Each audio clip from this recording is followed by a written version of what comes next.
אני אגיד שאנחנו שונים.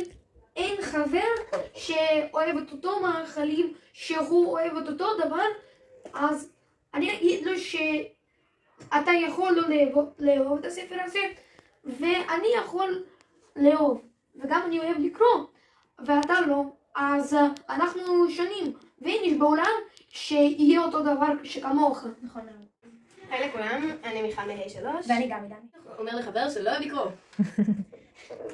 אני קודם כל הייתי אומר לו, למה אתה לא אוהב לקרוא? אולי תמצא ספר אחר, אולי קודם תקשיב, תמצא ספר שאתה רוצה להקשיב לה, ואולי קצת אחר כך תקרא. זה יהיה מעניין. דעתו, ולא ישר לשפוטים. אני דבר ראשון, אם אני מכירה את הבן אדם טוב, אז אני אמליץ לו על ספר שלדעתי אני חושבת שהוא יתחבר אליו ויאהב אותו. ואם הוא עדיין יחשוב ככה שלספרים זה לא ממש משהו מעניין, אז אני פשוט אגיד שאני עשיתי את שלי, המלצתי לו על ספר ואין לי כל כך עוד מה לעשות עם זה, פשוט שיקרא ויבין.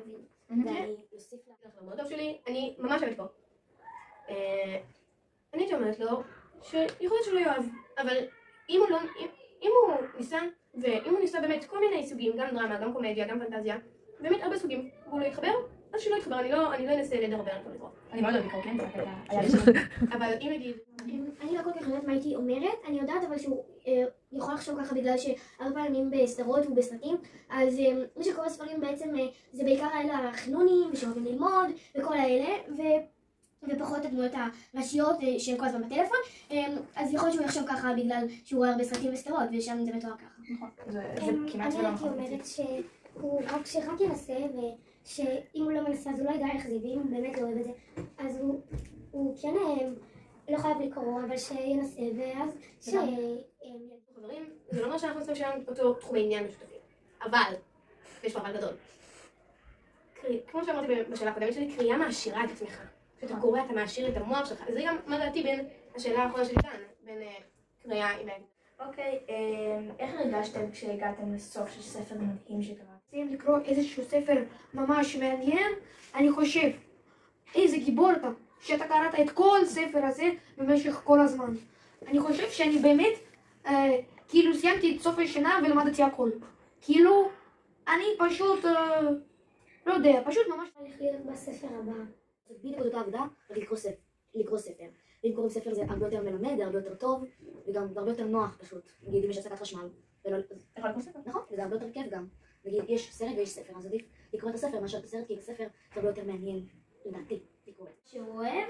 אני אוהבת את הספר הזה בגלל שאני מרגישה שאני מחוברת אליו, כי זה מציג את הבעיות של כל ילדה, וגם זה מציג פתרונות ואיך הן מתמודדות עם הבעיות האלו, ואני חושבת שזה ספר מאוד מאוד טוב.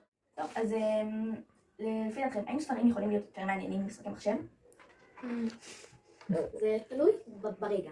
לדוגמה, אם אתה סתם משחק באיזה משחק חדש שראית, שגם חבר שלך משחק, זה נושא, אבל נגיד אתה לפני שינה, אז אפשר קצת לקרוא, זה תלוי ברגעים, נראה לי שספרים יותר טוב לקרוא.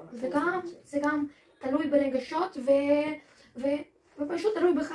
אם אתה נגיד יותר אוהב משחקי מחשב או משהו כזה, בטח שתאהב קצת יותר את המשחקי מחשב מאשר ספר, אבל אם אתה קורא קצת יותר ספרים מאשר כולם, אז אתה תאהב יותר את הספר, וגם זה תלוי באיזה משחק מחשב וגם איזה ספר, אז אנחנו לא יכולים לדעת אם זה יהיה מעניין יותר או צד שני יהיה מעניין יותר, זה תלוי. בפודקאסט ואנחנו מקליטים ומדברים מיקרופונים, אז יש לי שאלה שקשורה. מה ההבדל לדעתכם בין קריאה פיזית עם ספרים פיזיים לבין האזנה לספרים מוקלטים? אני אתחיל ואגיד שאם אתה מאזין, אז קודם כל אם אתה קורא, זה יכול מאוד לפתח את הקריאה שלך.